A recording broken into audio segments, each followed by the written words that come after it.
സ്വാഗതം. ഇന്ന് നമ്മള് ലോക ചെസ് ഇതിഹാസം വിശ്വനാഥൻ ആനന്ദിന്റെ ഒരു പുസ്തകമില്ലേ, mind master winning lessons from a champion's life, അതിലെ പ്രധാന ആശയങ്ങളിലൂടെ ഒന്ന് കടന്നു പോവുകയാണ്.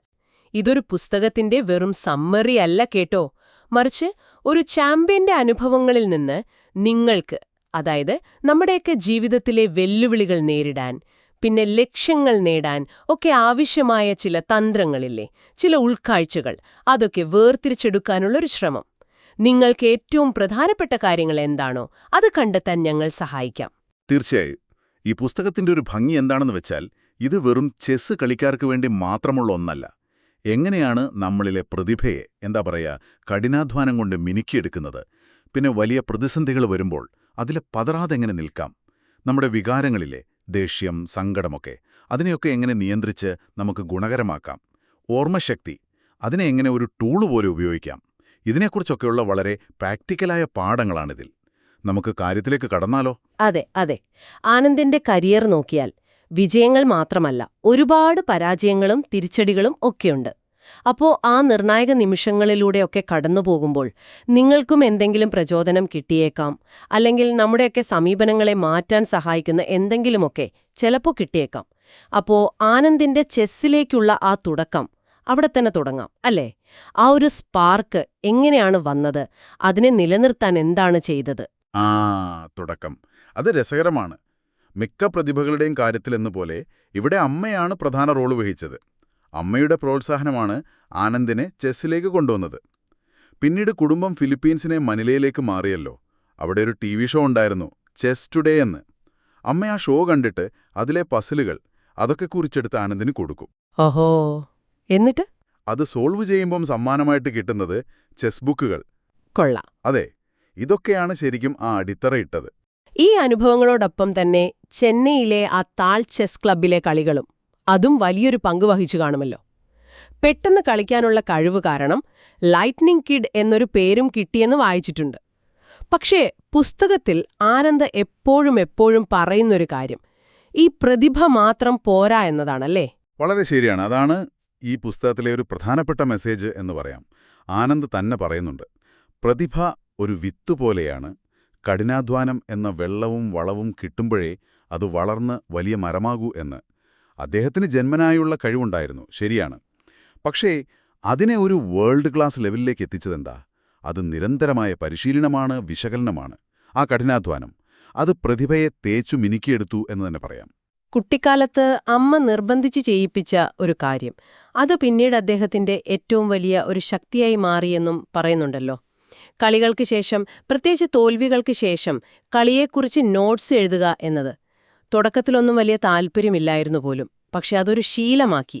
ഇതിലെ ഒരു പ്രധാന പാഠം എന്താണെന്ന് വെച്ചാൽ, തെറ്റുകളെയും കളിയെയും ഒക്കെ ഇങ്ങനെ ചിട്ടയായിട്ട് വിശകലനം ചെയ്യുന്നത് അത് നമ്മുടെ വളർച്ചയ്ക്ക് വളരെ അത്യാവശ്യമാണ്. അതൊരു വെറും ശീലമായിരുന്നില്ല, അതൊരു സ്ട്രാറ്റജിക് ടൂളായിരുന്നു ആനന്ദിന്. ആ നോട്ടുകളിലൂടെയാണ് അദ്ദേഹം പാറ്റേണുകൾ തിരിച്ചറിഞ്ഞത്, തന്ത്രങ്ങൾ മെച്ചപ്പെടുത്തിയത്, സ്വന്തം ചിന്താരീതിയെ വരെ മനസ്സിലാക്കിയത്. നിങ്ങൾ പുതിയൊരു സ്കിൽ പഠിക്കാൻ ശ്രമിക്കുമ്പോൾ ഈ രീതി ഇത് ശരിക്കും പ്രയോജനപ്പെടും. പ്രതിഭയുണ്ട്, കഠിനാധ്വാനമുണ്ട്. പക്ഷേ ഈ സമ്മർദ്ദം വരുമ്പോ മനസ്സ് കൈവിട്ടുപോയാൽ പിന്നെ എല്ലാം പോയില്ലേ? ആനന്ദ് തന്നെ അത്തരം അനുഭവങ്ങളിലൂടെ കടന്നുപോയിട്ടുണ്ടല്ലേ?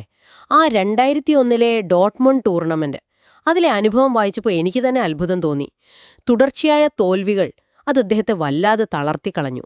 അതെ, ശരിക്കും ചെസ്സിനെ വെറുക്കുന്നു എന്ന് വരെ തോന്നിപ്പോയെന്ന് അദ്ദേഹം എഴുതിയിട്ടുണ്ട്. ഉറങ്ങാൻ പറ്റുന്നില്ല, ഭക്ഷണം കഴിക്കാൻ തോന്നുന്നില്ല, ബോർഡിലേക്ക് നോക്കാൻ പോലും പറ്റാത്തൊരു മാനസികാവസ്ഥ. അപ്പോൾ ഇവിടെയാണ് ഈ വൈകാരിക നിയന്ത്രണം അല്ലെങ്കിൽ ഇമോഷണൽ റെഗുലേഷൻ എന്ന ആശയം വരുന്നത്. തോൽവി സ്വാഭാവികമാണ്, എല്ലാവർക്കും പറ്റും. പക്ഷേ അതിലിങ്ങനെ തകർന്നു പോകാതെ വസ്തുനിഷ്ഠമായിട്ട്, ഒബ്ജക്റ്റീവായിട്ട് സാഹചര്യത്തെ കാണാൻ കഴിയണം. അതെങ്ങനെയാണ് സാധിക്കുക? വെറുതെ ഒബ്ജക്റ്റീവ് ആകൂ എന്ന് നമ്മളോട് പറഞ്ഞാൽ മതിയോ? ആനന്ദ് എന്താണ് അതിനെക്കുറിച്ച് പറയുന്നത്? പോരാ. ആനന്ദ് പറയുന്ന ഒരു പ്രധാന കാര്യം ഇതാണ്. ഒരു മോശം നീക്കം സംഭവിച്ചെന്ന് കരുതുക, അല്ലെങ്കിൽ ഒരു കളി തോറ്റെന്ന് വെക്കുക. അപ്പോ അയ്യോ, 5 നീക്കം മുൻപ് ഞാൻ ഇങ്ങനെ കളിച്ചിരുന്നെങ്കിൽ ജയിച്ചേനെ എന്നിങ്ങനെ ആലോചിച്ചിരിക്കുന്നതിലൊരർത്ഥവുമില്ല. അത് കഴിഞ്ഞുപോയി. ഇപ്പോഴത്തെ റിയാലിറ്റി എന്താണോ അതിനെ അങ്ങ് അംഗീകരിക്കുക. എന്നിട്ട് അടുത്ത നീക്കത്തെക്കുറിച്ച് ചിന്തിക്കുക. ആനന്ദ് ചിലപ്പോൾ തോൽവിക്ക് ശേഷം ദേഷ്യമോ നിരാശയോ ഒക്കെ തോന്നുമ്പോൾ നേരെ ജിമ്മിൽ പോയി ഓടുകയോ മറ്റോ ചെയ്യും. ആ എനർജി അങ്ങോട്ട് വഴിതിരിച്ചുവിടും. ഓഹോ. അതെ, വികാരങ്ങളെ അംഗീകരിക്കണം, പക്ഷെ അതിനെ നിയന്ത്രിച്ച് മുന്നോട്ടു പോകാനൊരു വഴി കണ്ടെത്തണം. അതാണ് പ്രധാനം. കാസ്പെറോവ് ചീട്ട് കളിച്ചിരുന്നു എന്ന് ആനന്ദ് ഓർക്കുന്നുണ്ട്. ഒരുപക്ഷേ അത് ആ സമ്മർദ്ദം കുറയ്ക്കാനുള്ള ഒരു വഴിയായിരുന്നിരിക്കാം, അല്ലേ? കാരണം കടുത്ത മാനസിക സമ്മർദ്ദത്തിലാണെങ്കിൽ പിന്നെ എത്ര തയ്യാറെടുത്താലും കാര്യമില്ലല്ലോ. അപ്പൊ ആനന്ദിന്റെ പാഠം ഇതാണ്: വികാരങ്ങളെ അടക്കി വെക്കുകയല്ല വേണ്ടത്, മറിച്ച് അതിന്റെ ആ ഒരു ഊർജം അത് ക്രിയാത്മകമായിട്ട് വഴിതിരിച്ചു വിടുക, എന്നിട്ട് പെട്ടെന്ന് യാഥാർത്ഥ്യത്തിലേക്ക്, ആ വസ്തുനിഷ്ഠതയിലേക്ക് മടങ്ങിയെത്തുക. വളരെ ശരിയാണ്. തോൽവിയിൽ നിന്ന് പഠിക്കുക, പക്ഷേ വൈകാരികമായി തളരാതെ നോക്കുക. യാഥാർത്ഥ്യത്തെ അംഗീകരിച്ച് അടുത്ത സ്റ്റെപ്പിലേക്ക് പോകാൻ കഴിയുന്നത് അതൊരു വലിയ കഴിവ് തന്നെയാണ്. നിങ്ങൾക്ക് ഏതെങ്കിലും വിഷയത്തിൽ വല്ലാത്ത ഭാരം തോന്നുമ്പോൾ ഈ ഒരു അപ്രോച്ച് ചിലപ്പോൾ ഹെൽപ്പ് ചെയ്തേക്കാം. ഈ ഒരു വൈകാരിക സ്ഥിരതയുണ്ടെങ്കിലേ നമുക്ക് നല്ല തന്ത്രപരമായ തീരുമാനങ്ങൾ എടുക്കാൻ പറ്റൂ. അപ്പോൾ അതാണ് നമ്മുടെ അടുത്ത വിഷയം: തന്ത്രങ്ങൾ, റിസ്കുകൾ, പിന്നെ ഈ സാഹചര്യങ്ങളോട് പൊരുത്തപ്പെടൽ, അഡാപ്റ്റബിലിറ്റി. ആനന്ദിന്റെ കരിയർ എടുത്തു നോക്കിയാൽ ചില ധീരമായ തീരുമാനങ്ങൾ കാണാം, തന്ത്രപരമായ നീക്കങ്ങൾ. 2008 വ്ളാഡിമിർ ക്രാംനിക്കിനെതിരെ നടന്ന ലോക ചാമ്പ്യൻഷിപ്പ് മത്സരം ഓർക്കുന്നു. ആനന്ദിന്റെ ഒരു സ്ഥിരം സ്റ്റൈൽ 1.E4 വച്ചുള്ള ഓപ്പണിംഗ് ആയിരുന്നു. അതായിരുന്നു അദ്ദേഹത്തിന്റെ ശക്തി. എന്നാൽ ആ മത്സരത്തിൽ ക്രാംനിക്കിന്റെ പ്രധാന കരുത്തായ 1.D4 തന്നെ കളിക്കാൻ തീരുമാനിച്ചു. അതൊരു ഭയങ്കര റിസ്ക് ആയിരുന്നില്ലേ? തീർച്ചയായും അതൊരു വലിയ റിസ്ക് ആയിരുന്നു. അതിനെ ആനന്ദ് വിശേഷിപ്പിക്കുന്നത് തന്നെ ഗോവണി വലിച്ചെറിയുക, ഡിച്ചിങ് ദ ലാഡർ എന്നാണ്. എന്നുവെച്ചാൽ ഒരു തീരുമാനമെടുത്താൽ പിന്നെ പിന്നോട്ടു പോകാനുള്ള വഴി സ്വയം അടച്ചുകളയുക. ഇത് തീരുമാനങ്ങളിലെ ആ ഒരു അനിശ്ചിതത്വമില്ലേ, അത് ഒഴിവാക്കാൻ സഹായിക്കും. പൂർണ്ണമായിട്ടും ആ തീരുമാനത്തിൽ ഫോക്കസ് ചെയ്യാം. എപ്പോഴും ഒരേ രീതിയിൽ കളിക്കുന്നത്, അതായത് പ്രെഡിക്റ്റബിൾ ആവുന്നത് ലോങ് റണ്ണിലൊരു ദോഷമാണെന്നും ആനന്ദ് പറയുന്നുണ്ട്. കാരണം എതിരാളികൾക്ക് നിങ്ങളെ എളുപ്പത്തിൽ പഠിക്കാൻ പറ്റും. അപ്പോ ഈ ഗോവണി വലിച്ചെറിയൽ തന്ത്രം അതെപ്പോഴും വിജയകരമായിരുന്നോ, അതോ ചിലപ്പോൾ തിരിച്ചടികളും ഉണ്ടായിട്ടുണ്ടോ? തിരിച്ചടികളും ഉണ്ടായിട്ടുണ്ട്, തീർച്ചയായും. പക്ഷേ ആ തീരുമാനത്തിൽ ഉറച്ചു നിൽക്കുമ്പോൾ ഒരു ഗുണമുണ്ട്. പരാജയപ്പെട്ടാൽ പോലും അതിൽ നിന്ന് പഠിക്കാൻ ഒരുപാട് കാര്യങ്ങളുണ്ടാകും. അതോടൊപ്പം തന്നെ എതിരാളികൾ മാറുന്നതിനനുസരിച്ച് നമ്മുടെ തന്ത്രവും മാറ്റണമെന്നതും അദ്ദേഹം പറയുന്നു. 1995 കാസ്പറോവ് ലോക ചാമ്പ്യൻഷിപ്പിൽ ആ ഡ്രാഗൺ വേരിയേഷൻ എന്നൊരു സർപ്രൈസ് ഓപ്പണിംഗ് കൊണ്ടുവന്നില്ലേ? അന്ന് ആനന്ദൊന്ന് പതറിയിരുന്നു. അതുപോലെ 2013 മാഗ്നസ് കാൾസന്റെ ആ ഒരു സ്റ്റൈല്, അതിനെ നേരിടാനും പുതിയ തന്ത്രങ്ങൾ കണ്ടുപിടിക്കേണ്ടി വന്നു. അപ്പം മാറ്റം അനിവാര്യമാണ്. കളിക്കളത്തിലെ മാറ്റങ്ങൾ മാത്രമല്ലല്ലോ, പുറത്തുനിന്നുള്ള ചില അപ്രതീക്ഷിത സംഭവങ്ങളും നേരിടേണ്ടി വന്നിട്ടുണ്ട് അദ്ദേഹത്തിന്. 2010 സോഫിയയിൽ ടോപ്ലോവിനെതിരെ ലോക ചാമ്പ്യൻഷിപ്പ് നടക്കാൻ പോകുന്നു. തൊട്ടുമുൻപാണ് ഐസ്ലാൻഡിലെ ആ അഗ്നിപർവ്വതം പൊട്ടിത്തെറിക്കുന്നത്. അതോർക്കുന്നു. യൂറോപ്പിലെ ഫ്ലൈറ്റ് സർവീസ് എല്ലാം താറുമാറായി. അതൊരു അസാധാരണ സാഹചര്യം തന്നെയായിരുന്നു. ആനന്ദിനും ടീമിനും ജർമ്മനിയിലെ ഫ്രാങ്ക്ഫർട്ടിൽ നിന്ന് ബൾഗേറിയയിലെ സോഫിയയിലേക്ക് ഏകദേശം 40 മണിക്കൂർ റോഡിലൂടെ യാത്ര ചെയ്യേണ്ടി വന്നു. ഒരു പ്രധാന മത്സരത്തിന് തൊട്ടുമുമ്പ് ഇങ്ങനെയൊരു അനുഭവം അതാരെയും തളർത്താം, ശരിക്കും. പക്ഷെ അവിടെയാണ് ആനന്ദിന്റെയും ടീമിന്റെയും ആ ഒരു പൊരുത്തപ്പെടാനുള്ള കഴിവ്, അഡാപ്റ്റബിലിറ്റി നമ്മൾ കാണുന്നത്. അവരാ യാത്രയെ ഒരു പ്രതിസന്ധിയായിട്ടല്ല കണ്ടത്, മറിച്ച് ഒരു സാഹസിക യാത്രയുടെ മൂഡിലാണ് അവരതിനെ നേരിട്ടത്. ടീം ഒന്നിച്ചു നിന്നു. അത് മത്സരത്തിനു മുമ്പ് ഒരു പോസിറ്റീവ് എനർജി കൊടുത്തു എന്നും അദ്ദേഹം പറയുന്നുണ്ട്. പിന്നെ ടെക്നോളജിയുടെ വളർച്ച, അതായത് കമ്പ്യൂട്ടറുകളും AI-യും ഒക്കെ ചെസ്സിൽ കൊണ്ടുവന്ന മാറ്റങ്ങൾ, അതിനോടും പൊരുത്തപ്പെടേണ്ടത് വളരെ പ്രധാനമാണെന്നും ആനന്ദ് എടുത്തു പറയുന്നു. ആ 40 മണിക്കൂർ യാത്രയെക്കുറിച്ച് വായിക്കുമ്പോൾ ശരിക്കും ഒരു സിനിമ പോലെ തോന്നും. അത്തരം പ്രതികൂല സാഹചര്യങ്ങളെപ്പോലും എങ്ങനെ ക്രിയാത്മകമായി നേരിടാമെന്നതിന് ഒരു നല്ല ഉദാഹരണമാണത്. കിട്ടിയ സാഹചര്യങ്ങളെ ബെസ്റ്റായിട്ട് ഉപയോഗിക്കുക, അതാണ് പാഠം. ഈ തന്ത്രങ്ങളൊക്കെ ഫലപ്രദമാവണമെങ്കിൽ ഓർമ്മശക്തി അതിനെ നന്നായി ഉപയോഗിക്കണമല്ലേ? അതാണ് നമ്മുടെ അടുത്ത പ്രധാന വിഷയം. ശരിയാണ്. ചെസ്സ് കളിക്കാർക്ക് ഫോട്ടോഗ്രാഫിക് മെമ്മറിയാണെന്നൊരു പൊതുധാരണയുണ്ടല്ലോ. എന്നാൽ ആനന്ദ് പറയുന്നത് അതങ്ങനെയല്ല എന്നാണ്. അതൊരു സാന്ദർഭിക ഓർമ്മ അഥവാ കോണ്ടെക്ച്വൽ മെമ്മറിയാണത്രേ.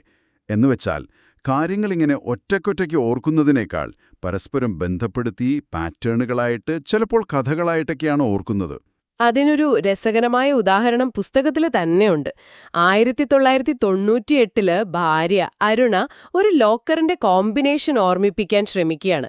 അത് അവരുടെ വെഡ്ഡിംഗ് ആനിവേഴ്സറി ഡേറ്റ് ആയിരുന്നു, 27/06. ഇത് കേട്ട ഉടനെ ആനന്ദ് തിരിച്ചു ചോദിച്ചത് എന്താണെന്നറിയോ? അത് ഏത് കളിക്കാരന്റെ റേറ്റിംഗ് ആണ് എന്നായിരുന്നു.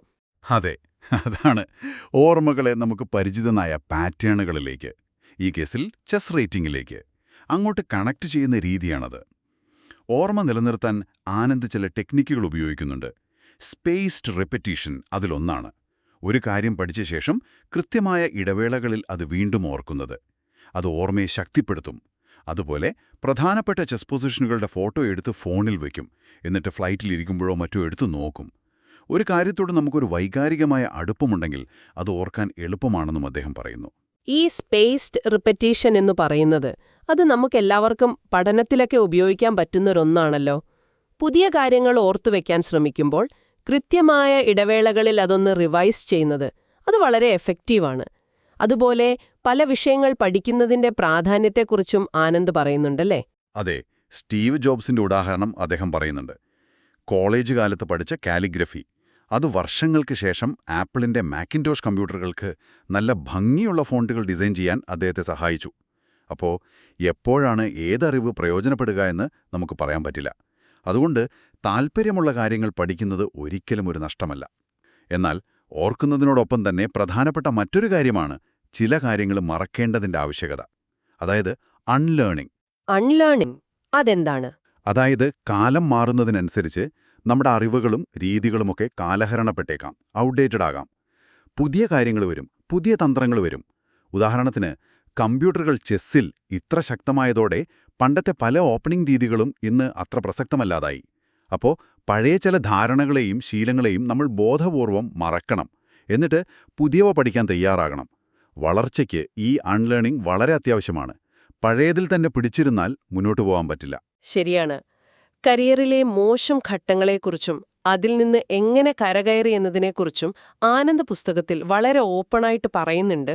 പ്രത്യേകിച്ച് 2012 ഗെൽഫാൻഡിനെതിരെയും 2013 കാൾസിനെതിരെയുമുള്ള ലോക ചാമ്പ്യൻഷിപ്പ് മത്സരങ്ങൾക്ക് മുൻപുള്ള ആ ഒരു സമയം, തുടർച്ചയായ മോശം പ്രകടനങ്ങൾ അത് അദ്ദേഹത്തിന്റെ ആത്മവിശ്വാസത്തെ വല്ലാതെ ബാധിച്ചിരുന്നു എന്ന് തോന്നുന്നു. ഹെൽപ്ലെസ്നെസ് എന്നൊരു സൈക്കോളജിക്കൽ കോൺസെപ്റ്റ് വരുന്നത് മാർട്ടിൻ സെലിഗ്മാൻ എന്ന സൈക്കോളജിസ്റ്റാണ് ഇത് മുന്നോട്ട് വച്ചത്. തുടർച്ചയായി പരാജയങ്ങളോ തിരിച്ചടികളോ ഒക്കെ നേരിടുമ്പോൾ ഒരു സാഹചര്യത്തിൽ നിന്ന് രക്ഷപ്പെടാൻ നമുക്ക് സാധിക്കുമെങ്കിൽ പോലും അതിന് ശ്രമിക്കാതെ നിസ്സഹായരായിരിക്കുന്നൊരവസ്ഥ. സെലിഗ്മാൻ നായ്ക്കളിൽ നടത്തിയൊരു പരീക്ഷണം പുസ്തകത്തിൽ പറയുന്നുണ്ട്. തുടർച്ചയായി ഇലക്ട്രിക് ഷോക്ക് കിട്ടിയ നായകൾ പിന്നീട് രക്ഷപ്പെടാനൊരു വഴിയുണ്ടായിട്ട് കൂടി അതിനൊന്നും ശ്രമിക്കാതെ വെറുതെ ചുരുണ്ടുകൂടി കിടന്നു. കാരണം തങ്ങളുടെ ശ്രമം കൊണ്ട് ഒരു ഫലവുമില്ലെന്ന് അവ പഠിച്ചു കഴിഞ്ഞിരുന്നു. ഇത് ശരിക്കും ചെസ്സിലും സംഭവിക്കാമല്ലേ? തുടർച്ചയായി തോൽക്കുമ്പോൾ കളിക്കാരന് സ്വന്തം കഴിവിലൊരു വിശ്വാസമില്ലാതാകാം. എനിക്കിനി ജയിക്കാൻ കഴിയില്ല എന്നൊരു തോന്നല്. അത് പതിയെ ഉള്ളിൽ കയറിക്കൂടാം. 2013 ചെന്നൈയിൽ വെച്ച് കാൾസിനോട് കളിക്കുമ്പോൾ തനിക്ക് ആരോടെങ്കിലും ജയിക്കാൻ കഴിയുമോ എന്നുള്ള വിശ്വാസം പോലും നഷ്ടപ്പെട്ടിരുന്നു എന്ന് ആനന്ദ് തന്നെ സമ്മതിക്കുന്നുണ്ട്. എന്നാൽ ഏറ്റവും പ്രധാനപ്പെട്ട കാര്യം എന്താണെന്ന് വെച്ചാൽ ഈ പഠിച്ച നിസ്സഹായതയെ നമുക്ക് മറികടക്കാൻ സാധിക്കുമെന്നതാണ്. ആനന്ദിന്റെ കാര്യത്തിൽ ആ മോശം ഘട്ടത്തിന് ശേഷം വന്ന വിജയങ്ങൾ അതിനേറ്റവും വലിയ തെളിവാണ്. 2014 കാൻഡിഡേറ്റ്സ് ടൂർണമെന്റിലെ വിജയം, പിന്നെ പ്രത്യേകിച്ച് 2017 സൗദി അറേബ്യയിലെ റിയാദിൽ വെച്ച് നടന്ന ലോക റാപ്പിഡ് ചെസ് ചാമ്പ്യൻഷിപ്പ്, അതിലെ ആ അപ്രതീക്ഷിത വിജയം. ഈ തിരിച്ചുവരവുകളൊക്കെ എങ്ങനെ സാധ്യമായി? അത് വെറുതെ സംഭവിച്ചതല്ലല്ലോ. അതെങ്ങനെയാണ്? എന്താണ് ആ സമയത്ത് അദ്ദേഹത്തിന്റെ ആ ഒരു മൈൻഡ് സെറ്റിൽ വന്ന മാറ്റം? പുസ്തകം സൂചിപ്പിക്കുന്നത് അദ്ദേഹം ഒരു റീസെറ്റ് നടത്തി എന്നാണ്. പ്രതീക്ഷകളെ പുനർനിർവചിച്ചു. അതായത് ജയം അല്ലെങ്കിൽ തോൽവി എന്ന റിസൾട്ടിനെക്കുറിച്ച് മാത്രം ചിന്തിക്കാതെ കളിയുടെ പ്രോസസ്സിൽ, ആ പ്രക്രിയയിൽ ശ്രദ്ധ കേന്ദ്രീകരിച്ചു. ചെറിയ ചെറിയ വിജയങ്ങളിലൂടെ, നല്ല പ്രകടനങ്ങളിലൂടെ പതുക്കെ പതുക്കെ ആത്മവിശ്വാസം തിരികെ കൊണ്ടുവന്നു. തോൽവികളിൽ നിന്ന് പഠിച്ചു, പഴയ ചില രീതികളെ അൺലേൺ ചെയ്തു, പുതിയൊരു ഊർജ്ജത്തോടെ കളത്തിലിറങ്ങി. റിയാദിലെ ആ വിജയം അദ്ദേഹത്തിന് എത്രമാത്രം കോൺഫിഡൻസ് തിരികെ നൽകിയെന്നത് പുസ്തകത്തിൽ വളരെ വ്യക്തമാണ്.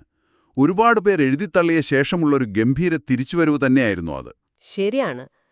ടൈഗർ വുഡ്സിന്റെയൊക്കെ തിരിച്ചുവരവ് പോലെയായിരുന്നു അതെന്ന് ആനന്ദ് തന്നെ പറയുന്നുണ്ട്.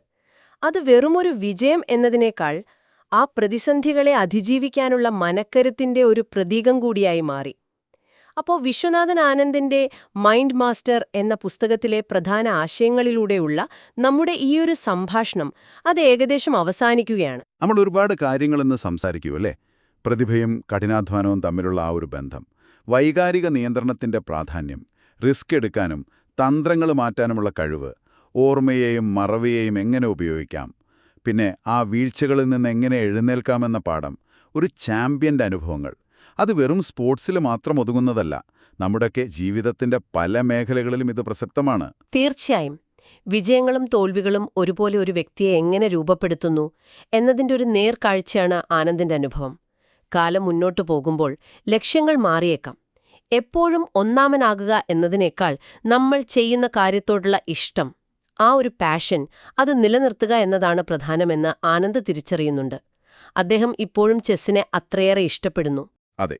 അപ്പോൾ ഈ ചർച്ച അവസാനിപ്പിക്കുമ്പോൾ നിങ്ങൾക്കായി ഒരു ചിന്ത അല്ലെങ്കിൽ ഒരു ചോദ്യം. നിങ്ങളുടെ അഭിനിവേശം എന്താണോ അത് നിലനിർത്താൻ നിങ്ങൾക്ക് എത്രത്തോളം കഴിയുന്നുണ്ട്?